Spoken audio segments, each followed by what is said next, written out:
महाभारत का युद्ध तो खत्म हो गया, पर क्या सच में सब कुछ ठीक हो गया? शायद नहीं, क्योंकि जीत के उस शोर के पीछे एक ऐसी कहानी छिपी है जिसका अंत विनाश पर होता है। ये कहानी है खुद भगवान कृष्ण के अंत की, जिसे लिखा था एक माँ के आंसुओं और एक भयानक श्राप ने। हाँ, जीत तो पांडवों की हुई, लेकिन जरा सोचिए, अनगिनत लाशों के ढेर पर जो जीत मिलती है, क्या उसे वाकई में जीत कहा जा सकता है? असल में यही वो सवाल है जहां से एक और बहुत बड़ी तबाही की कहानी शुरू होती है। जरा सोचकर देखिए, कुरुक्षेत्र का वो मैदान, युद्ध खत्म हो चुका है, पर वहां जीत का कोई जश्न नहीं है, बस मौत का सन्नाटा पसरा हुआ है।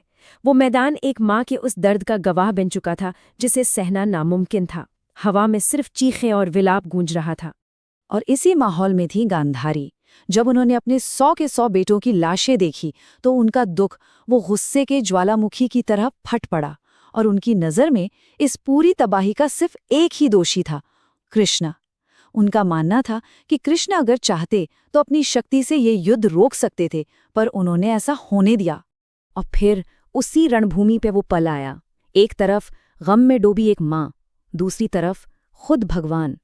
ये सिर्फ दो लोगों की टक्कर नहीं थी, ये था इंसानी दर्द और भगवान की मर्जी का आमना सामना। और गुस्से और दुख की उस आग में जलते हुए गांधारी ने वो श्राप दिया जो इतिहास बदलने वाला था। उन्होंने कृष्ण से कहा, हे कृष्ण, जैसे मेरे कुल का नाश आपस में लड़कर हुआ है, ठीक उसी तरह आज से 36 साल बाद तुम्हारा पूरा यदुवंश भी आपस में ही लड़कर खत्म हो जाएगा, और तुम भी कोई दिव्य मौत नहीं पाओगे। एक आम शिकारी के हाथों एक बहुत ही साधारण मौत मरोगे। अब सोचिए, इतना भयानक श्राप सुनकर कोई क्या करेगा? पर कृष्ण बस मुस्कुरा दिए। उन्होंने शांत भाव से कहा, तथास्तु, मैं इस श्राप को स्वीकार करता हूं। उन्होंने ये भी कहा कि ये होना ही था, क्योंकि उनके अजय यदुवंश को उनके सिवा और कोई खत्म कर भी नहीं सकता था। मतलब उन्होंने उस श्राप में भी नियति को ही देखा और उसे मान लिया। गांधारी के वो शब्द सिर्फ हवा में नहीं खो गए, वो भविष्य बन चुके थे, और अब बस इंतजार था उस श्राप के सच होने का। और देखते देखते पूरे 36 साल गुजर गए, एक लंबा अरसा।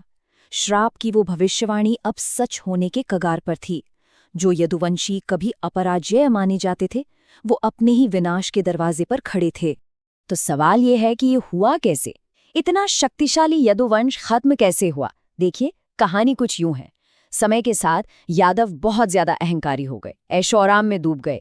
इसी घमंड में उन्होंने कुछ महान ऋषियों का अपमान कर दिया, और उन्हें एक और श्राप मिल गया। इसी श्राप से एक लोहे की छड़ पैदा हुई, और कहानी देखिए, उसी छड़ के चूरे से उगी घास से यादवों ने प्रभास क्षेत्र में एक दूसरे को ही मार डाला। एक गृह युद्ध जिसने पूरे खानदान को खत्म कर दिया। और इस सब के बीच कृष्ण सब कुछ देख रहे थे। गांधारी के श्राप का सबसे दर्दनाक हिस्सा अब सच हो रहा था। कृष्ण को ठीक वही दर्द महसूस करना पड़ा जो गांधारी ने झेला था। अपनी आंखों के सामने अपने बेटों, अपने पोतों को मरते हुए देखना।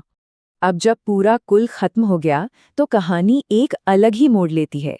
अब बात सिर्फ दुख की नहीं, अब बात है नियति और कर्म के उस खेल की, वो नियम जिनसे शायद भगवान भी नहीं बच सकते। और यहीं पर कर्म का पूरा चक्र घूमकर वापस आता है। कृष्ण को पता था कि उनका समय आ गया है। जंगल में जब वो आराम कर रहे थे तो जरा नाम के एक शिकारी ने दूर से उनके पैर को हिरन समझ लिया और तीर चला दिया। जब शिकारी पास आया तो कृष्ण ने उससे बताया कि पिछले जन्म में तुम बाली थे और मैं राम। मैंने तुम्हें छिपकर मारा था। आज इस जन्म में तुमने अनजाने में ही सही मेरा वो हिसाब चुकता कर दिया। देखिए, नियति ने कैसे अपना काम किया। कृष्ण का जाना सिर्फ एक अवतार का जाना नहीं था, ये एक पूरे युग का अंत था, द्वापर युग का अंत। और इसके साथ ही वो सारी दिव्यता भी धरती से चली गई। कृष्ण के शरीर छोड़ते ही क्या क्या हुआ। उनकी सोने की नगरी द्वारका वो पूरी की पूरी समुद्र में समा गई। और तो और, जब महायोद्धा अर्जुन यादवों की औरतों को बचाने आए तो उन्होंने पाया कि कृष्ण के बिना उनका वो दिव्य गांडीव धनुष भी एक मामूली लकड़ी के टुकड़े जैसा हो गया था। उसमें कोई शक्ति नहीं बची थी, दिव्यता सच में खत्म हो चुकी थी। कृष्ण की ये पूरी कहानी ये हमें एक बहुत गहरे सवाल पर लाकर खड़ा कर देती है। अगर कर्म और नियति के नियम इतने पक्के हैं कि खुद भगवान भी उनसे बंधे हुए हैं, तो क्या इसका मतलब ये है कि नियति ही सबसे बड़ी ताकत है, शायद ईश्वर से भी बड़ी?